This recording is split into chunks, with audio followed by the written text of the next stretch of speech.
ఈరోజు 7 గంటల సమయంలో ఒక ముగ్గురు వ్యక్తులు యాక్టివా పైన బండి మీద ఈ శంషాబాద్ ఎయిర్పోర్ట్ బవాచ్ ఆపోజిట్ ఫ్లైఓవర్ కింద మార్కెట్ వైపు అంటే ఈ మీడియన్ మీద వెళ్తుంటే అదే టైంలో ఒక స్ప్లెండర్ అతను వాళ్ళకి ఆపోజిట్గా రావడంతో ఇద్దరి మధ్యలో ఆర్గ్యూ జరిగింది. ఆ స్ప్లెండర్ అతను వీళ్ళ ముగ్గురికి ఆర్గ్యూ జరిగి వీళ్ళు ఏం చేసి ఆర్గ్యూ చేసుకుని ఒకరినొకరు కొట్టుకున్నారు. అదే క్రమంలో అక్కడనే ఎయిర్పోర్ట్ బవాచి దగ్గర కొంతమంది జమ అయి ఉండి వాళ్ళందరూ కలిసి వీళ్ళు నడిపేయడానికి వచ్చారు. అదే క్రమంలో ఈ సురేష్ అనే వ్యక్తి తర్వాత ఇంకో నాయక్ అనే వ్యక్తి వీళ్ళిద్దరు కలిసి వాళ్ళు నడిపేయడానికి పోయారు. ఆ నడిపేయడానికి క్రమంలో వీళ్ళందరూ ఏమనుకున్నారంటే ఆ ముగ్గురు వ్యక్తులు వాళ్ళ ఆయన తరపున వచ్చిర్రని దాని విషయంలో ఇమ్మీడియట్గా అతను ఏదో కత్తి తీసుకొని కానీ రాడ్ తీసుకొని కానీ కొట్టిండని చెప్తున్నాడు.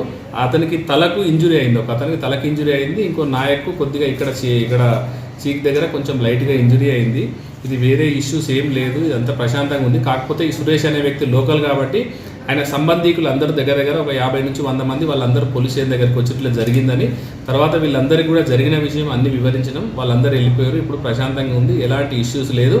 ఇందులో ఒక వ్యక్తిని మేము అదుపులోకి తీసుకున్నాం, ఆల్రెడీ మా కస్టడీలో ఉన్నాడు, ఇది వెరిఫై చేస్తున్నాము. దీనికి సంబంధించి కేసు కూడా నమోదు చేసినాము. ఇది కేసు దర్యాప్తులో ఉంది. ఫర్దర్ డీటెయిల్స్ ఏమైనా ఉంటే మీకు ఇన్ఫార్మ్ చేస్తాం.